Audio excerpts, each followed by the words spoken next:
Civil servants spend extra 1 billion in 8 weeks to hit aid target. Civil servants went on a £1 billion spending spree in just 8 weeks to hit the government's target of spending 0.7% of the nation's income on overseas aid. The extra cash was spent at the end of 2013 on humanitarian programs in Syria and the Philippines, and a fund which was started by billionaire Bill Gates to help victims of AIDS, tuberculosis and malaria. MPs said the fact that the taxpayer funds were spent so quickly raised serious questions about whether value for money was achieved. Civil servants are now set to be called in front of an influential committee of MPs to justify the spending. So, whilst our NHS is on its arse, with horror stories coming out every day, the most recent is that a patient was treated for 3 days in a fucking hospital cupboard, and George Osborne regrets that this happened. But whilst the NHS is desperate for cash, we are spending excess funds on overseas aid in order to hit another fucking useless target. Surely the common sense thing to do would have been to inject this excess cash into the NHS rather than sending it to Bill fucking Eugenics Gates, a man whose vaccines paralysed 47,500 people in India alone in 1 fucking year. A man who makes people in the third world run for their lives when his vaccine vans arrive because they know what's coming. Gates is one evil motherfucker.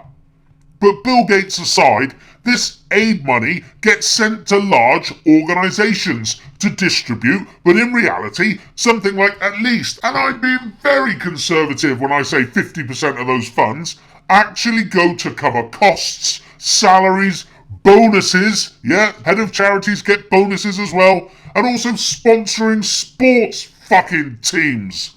Ask yourself, what's more important, sponsoring a fucking football team or saving lives in the UK via extra funds to the NHS? And report after report shows that something like 12,000 people die each year needlessly in the NHS. How many people have the West-sponsored Al-Qaeda, now rebranded as ISIS, killed in the UK recently? But back to the charities. Look at Bono from U2. In this 2010 article, it's reported that in 2008, his charity, the One Foundation, received £9.6 million in donations. And how much actually made it to good causes? Have a guess. Bear in mind it's Bono, high-profile figure and all that. 70, 80, 90%? Well, I'll tell you. In 2008, the One Foundation gave only £118,000 out of the 9.6 million received in donations to good causes. It's about 1.2%. £5 million went on salaries. Unbelievable. But this is the type of thing that's happening with our tax money via the overseas aid budget. If it's not pocketed by the likes of Bill fucking Wanker Gates, then it helps murdering dictators buy planes. Or it helps murdering dictators purchase property in France. It's an absolute fucking joke that costs us £12 billion a year. This is how I know this current government absolutely fucking hates the UK public. They cannot stand you and I. They think that we are simply useless eaters and we shouldn't be here on the earth. And they're doing all they can to make our lives hell while they do all they can for their paedophile MP friends and their scumbag banker friends. You see, you can read Cameron and his posh, privileged, silver spoon, never worked a day in their lives government like a fucking book, and not a very good book. David Cameron is destroying the NHS on purpose, I would surmise. He wants it to fail. Why would he want it to fail? Well, he wants to make the service so bad that privatising it would be the only option. And once the really poor service improves, only slightly when privatised, with costs skyrocketing to make Cameron's paedophile friends even more money, when the service only slightly improves, Cameron can look at everyone and say, look, Privatising the NHS worked.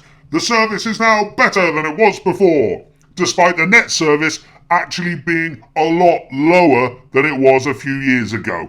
But the most important thing for Cameron is that he's looked after his paedophile friends. See how it works? You can also see what's going on with all these benefit programs that are being shown over the last few years.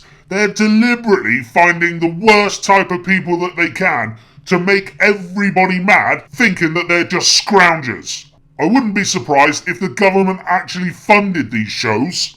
Not everyone on benefits is like what's portrayed in these shows, but the government want you to believe they are, so that when the cuts for the benefits come around, you'll have no emotion towards it and you'll say, yeah, that's right, let's cut more off the welfare state. Let's cut as much as we can. Look at them. I saw them on that program once.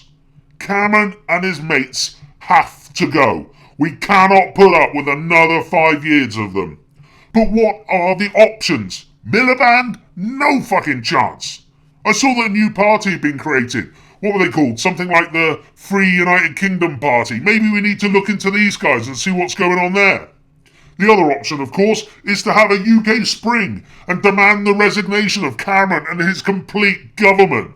Failing that, doorstep your MP and hound them and hound them and hound them on every subject you can think of. We should make our MPs' lives really fucking uncomfortable because they represent us and we're really all fucked off. We let them get away with fucking murder. And what's come out with the paedophile Tory MPs recently? Literally fucking murder. And if your MP is okay, Simon Danchuk, possibly, Tom Watson, possibly, then go and doorstep somebody else's. Attack them, not physically, mentally.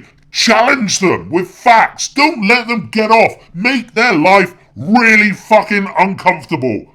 Come on, we can change things, but we need to do it together. We need to stop being divided and ruled. It's so easy for them to do it. They're doing it all the time. Come on!